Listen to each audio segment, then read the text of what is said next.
have a question for you. Do you remember a time in your life when you were truly being your authentic self? Do you know who you are as your authentic self? I remember back in high school when I truly embraced myself, when I truly embraced all of my being as a very charismatic, social butterfly, very free thinking, very out there in my thoughts, and how that was received from other people. So, do you remember when you were being your authentic self and how other people reacted to you? Was it welcomed? Was it truly embraced? Was it accepted? If you don't truly accept that within and you're not truly embracing yourself, regardless of what other people think, you're just going to see that in your external world.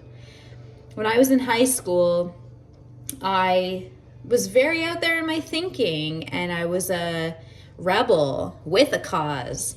I truly went against the grain of society, and I was a leader, and I paved the way for people, and I inspired people. And there were people that were seemingly threatened by my ways and would try to bring me down, would, to their level of understanding, to where they were at. And that led me down a big path of twists and turns and highs and lows and self-abandonment and self-rejection and criticizing myself and harming myself with things like drugs and alcohol, drinking until I blacked out, dating toxic people, being in abusive and terrible situations, and finally getting basically smacked in the face with my reality that I create my reality and everything that's happening is by my own doing. And if I truly want to be myself, truly embrace all of myself, the good, the bad, the ugly, if you want to look at it that way, and truly bring myself into that wholeness of all my parts, I had to let go of what no longer aligned with my highest divine potential. And that can be extremely uncomfortable when you're facing all of yourself and you're getting really honest with yourself about everything you're experiencing and how people are showing up in your day, how people are treating you, and, is that bringing you closer to your highest potential, or is it bringing you far away from it? When you're stuck in that place of stagnancy and you're settling and you're wearing masks and you're trying to fit a mold and be like everybody else, what is the payoff? What is the benefit? What is the gain for that? And do you think that if you stop acting that way, you're going to lose those things? That is not true.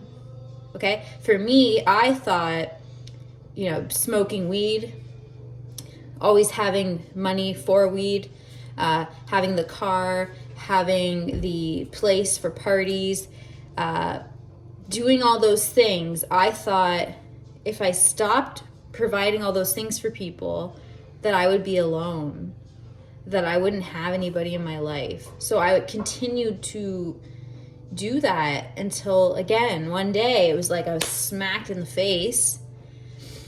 And then some weird things started happening. I had a near-death experience at 19, and then people were giving me books, The Secret, The Law of Attraction, A New Earth, things like that. And all of a sudden, I wanted to start meditating.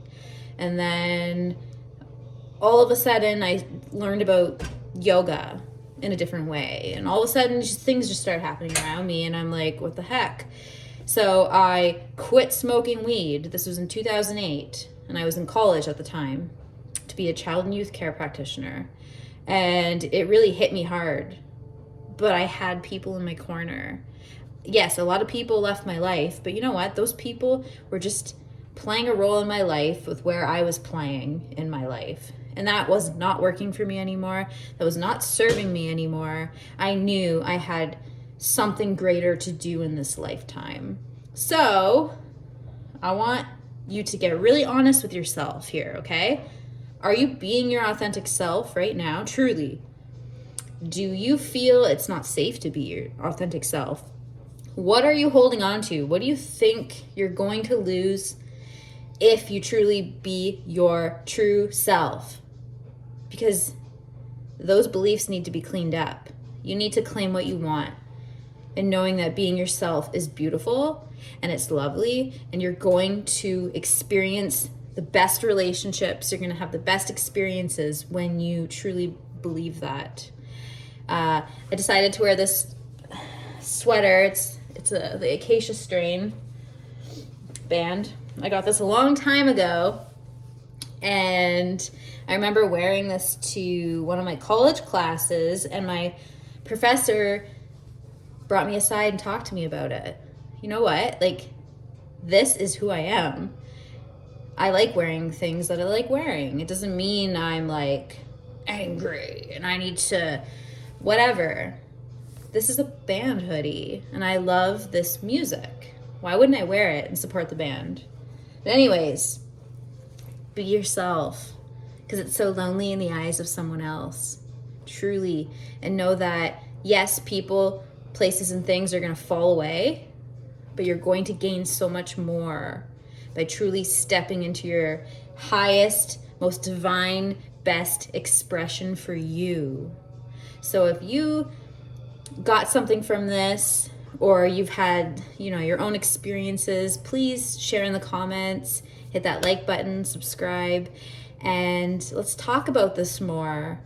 It can be very uncomfortable when you're moving through your shadow, through your trauma, through your pain, and really getting honest with yourself and taking responsibility that all of this is happening because of my inner world and because I'm playing with these masks and this persona and I'm people pleasing. I froze myself. That's how it felt. I was in a freeze state and I was people pleasing and I was fawning. I would replay and re-experience and relive things like I was still there. The body doesn't know the difference as the unconscious mind. Take your power back. Get that mind straight. Get disciplined. Have faith in your imagination and trust that you can have everything you want, being your true self. I love you guys.